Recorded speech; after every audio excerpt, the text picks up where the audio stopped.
So now let's take a look at an interview we did last week with Diane Wilson, who is an environmental activist that came to campus here at Fairfield University. She's an author of the book An Unreasonable Woman, A Shrimper's Tale. Let's take a look. I believe December 2001, you spoke at a conference, and I did my research on this, and I found the quote.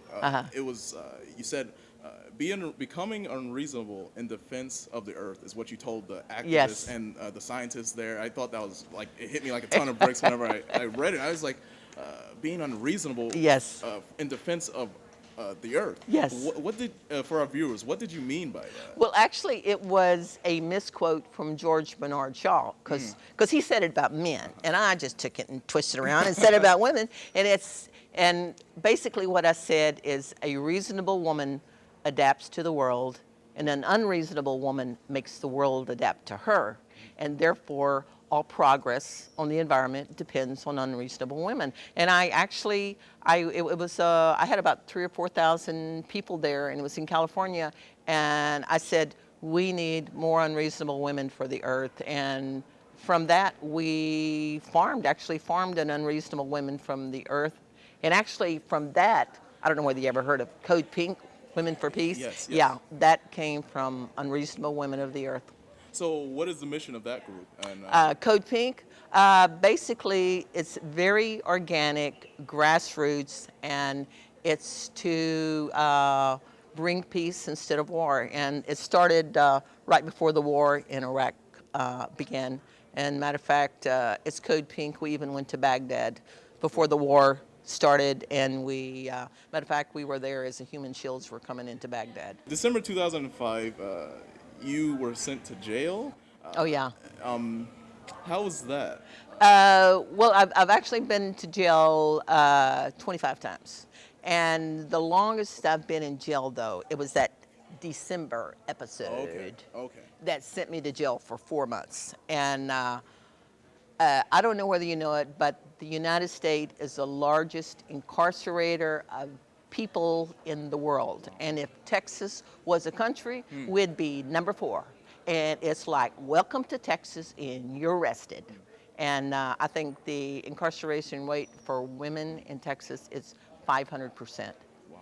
And matter of fact, and I'm talking about what I started advocating after 4 months in jail in the county jails. I'm not talking prison, just regular old county jails. And most people think, oh, you're in for a week, you get read your rights, you get to watch TV, and then you're out. It's like, on the average, people in the county jail do not see a lawyer for 6 to 9 months, and sometimes for a year, waiting for a lawyer and a judge. And basically, they're young black women, they're young Hispanics, they've got no money, and so they lose what job they have. The state takes their kids, and it is a crying shame what we do. It really, really is. So, like, your time in there, seeing the conditions there, yes, did it inspire you to act? Oh yeah, I've formed a group. It's called Texas Jail Project, and what it's called Changing the Lockup. And we got 252 county jails in the great state of Texas, and we've been working on every one that we can get information on, and it's like a can of worms. It's like people call us everywhere about something that's going on in different jails. And matter of fact, we've only been doing the Texas Jail Project for like 2 years.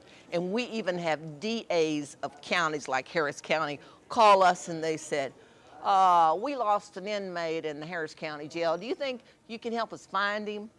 And it's like, you cannot imagine. You cannot imagine. There is a lot of deaths. There's a lot of suicides. Probably maybe even 40% of the inmates in the county jails have mental illnesses. They're sick. So what are you currently doing?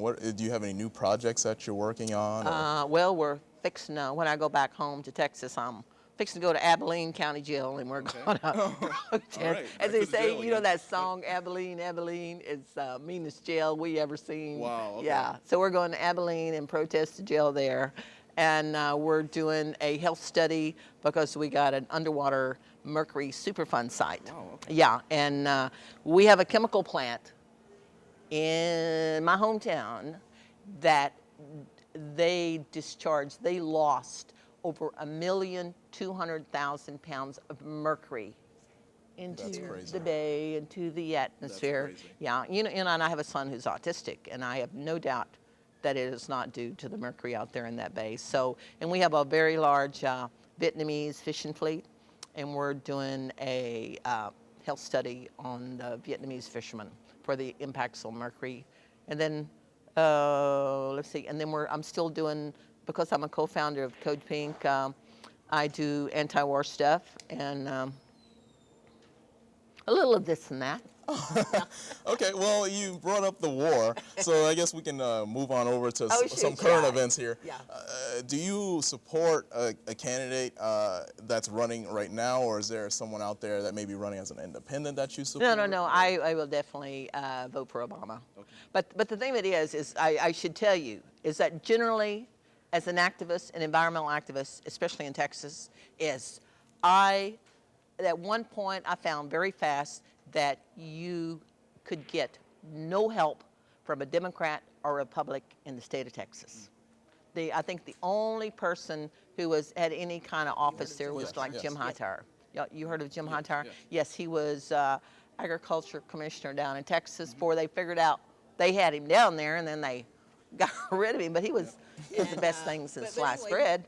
And but anyway, Jim Hightower was really good. He even went on a hunger strike with me. But in general, in Texas, I could not tell the Republicans from the Democrats. And so I reluctantly get involved in politics because I believe the solution is the people. I believe in the people.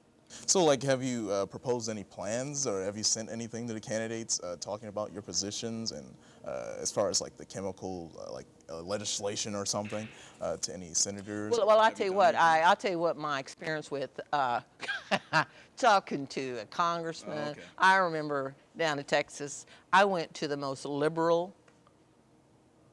politician I could find. Matter of fact, he was so liberal. He had pictures of Martin Luther King on the wall. He had pictures of John F. Kennedy and Robert Kennedy on the wall. And I asked him just to talk about the environment. And he told me I was known as a maverick and he was not going to commit political suicide. Wow.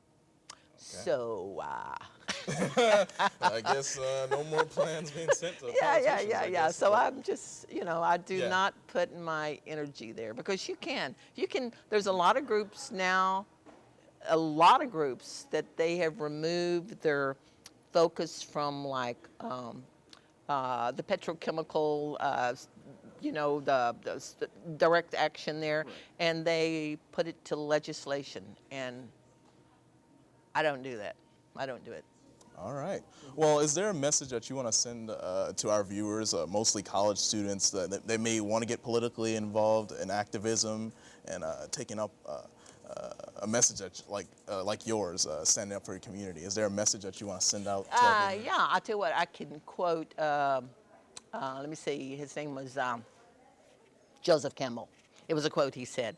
And he said, "The purpose of life is to find within the resource of character to follow your destiny." And I believe we all have a destiny, and I think there comes a time when we all know it and it approaches us. It's just important to take it and move with it.